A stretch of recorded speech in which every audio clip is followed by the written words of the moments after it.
जेवणाची रंगत वाढवायची असेल तर ताटाला चटणी ही हवीच नाही का? केसांसाठी, त्वचेसाठी आणि डोळ्यांसाठी देखील तेवढीच लाभदायक अशी डिटॉक्स करणारी बहुगुणी कढीपत्त्याची चटणी आज आपण बघणार आहोत. नमस्कार, मराठी कट्टा किचनमध्ये आपलं हार्दिक स्वागत आहे. यासाठी प्रथम आपण 1/4 कप एवढे शेंगादाणे घेतलेले आहेत आणि याला आपण व्यवस्थित भाजून घेणार आहोत. भाजलेले शेंगादाणे आता आपण एका प्लेटमध्ये काढून घेणार आहोत. आता 1/4 कप एवढे आपण तीळ घेतलेले आहेत आणि याला देखील आपण मंद आचेवर व्यवस्थित भाजून घेणार आहोत. हे तीळ देखील आपण एका प्लेटमध्ये काढून घेणार आहोत. आता 1/4 कप आपण इथे फुटाण्याच्या डाळ्या घेणार आहोत आणि त्याला आपण हलकंसं 2 मिनिट गरम करून घेणार आहोत. आधीच भाजलेल्या असतात त्यामुळे याला फार भाजण्याची गरज नाही.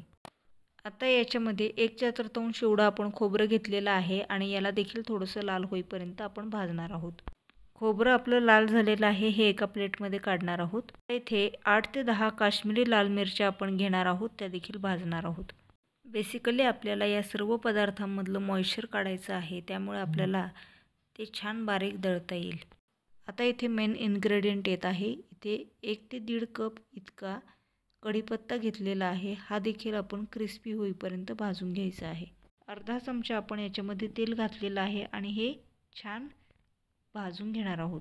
आपला कढीपत्ता भाजून झालेला आहे, तो देखील आपण ताटात काढून घेणार आहोत. 10 ते 12 लसणाच्या पाकळ्या आपल्याला याच्यामध्ये घालायच्या आहेत आणि हे सर्व पदार्थ आपले थंड झालेले आहेत. आता आपण मिक्सरला याला दळणार आहोत. चवीनुसार याच्यामध्ये मीठ घालायचं आहे आणि याला या पद्धतीने दळून घ्यायचं आहे.